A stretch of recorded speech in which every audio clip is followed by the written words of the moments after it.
Tatlong alagang kambing ang ninakaw sa Pavia, Iloilo. Habang sa Misamis Oriental, tatlong hinihinalang iligal na nagmimina ng ginto ang nasawi matapos masuffocate.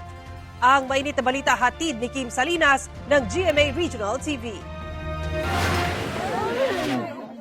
Sinagip ng mga taga-Bureau of Fire Protection ang 4 na tao na hinihinalang na-suffocate sa hinukay na lupa sa Balingasag, Misamis Oriental. Pahirapan ng rescue operation dahil sa lalim ng pinaghukayan at makipot na daanan. 3 sa kanila nasawi, kabilang ang isang minor de edad.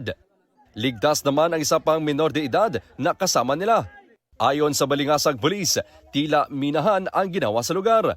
Gawa ang istruktura sa mga kahoy. May mga hose, compressor at iba pang gamit. Lumabas ding posible na ginto umano ang hinahanap sa lugar. Ang kaanak ng ilang nasawi, hindi raw alam ang ginagawang pagmimina sa lugar. Sakit man sa among buot sir nga na among pamilya na kuanan gyud na wadaan gyud mi nang saan amo na lang gyud dawaton na lisod man kay sir nga mabalik andi man kita ang kita gid nagdawat sa atong kinabuhi. Nahuli kamang pagnanakaw ng cellphone sa isang butika sa Bacolod City. Sa kuha ng CCTV, makikita ang lalaking nakasombrero na nakatayo sa may estante. Maya-maya, nilagay niya ang kanyang kamay sa estante, tinangay ang cellphone ng bantay ng butika at mabilis na tumakas. Abala noon sa paglilinis ang babaeng bantay kaya hindi napansin ang ginawa ng lalaki. Ayon sa biktima, regalo pa naman ng kanyang ina ang ninakaw na cellphone. First time ko na, wala gid ko nakatulog balaw. Baligya ko diga, balikid na lang ko doon na trauma na ko bala.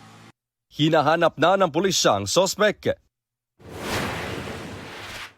Sakay ng tricycle na yan ang mga sospek sa pagnanakaw ng mga kambing sa Pavia, Iloilo.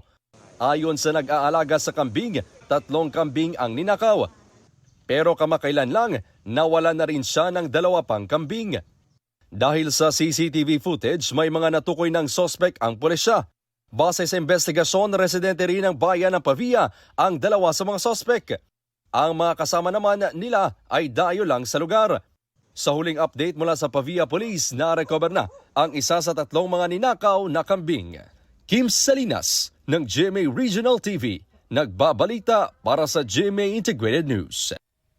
Kapuso, alamin ang maiinit na balita. Bisitahin at mag-subscribe sa GMA Integrated News sa YouTube. Sa mga kapuso abroad, samahan niyo kami sa GMA Pinoy TV at sa www.gmanews.tv.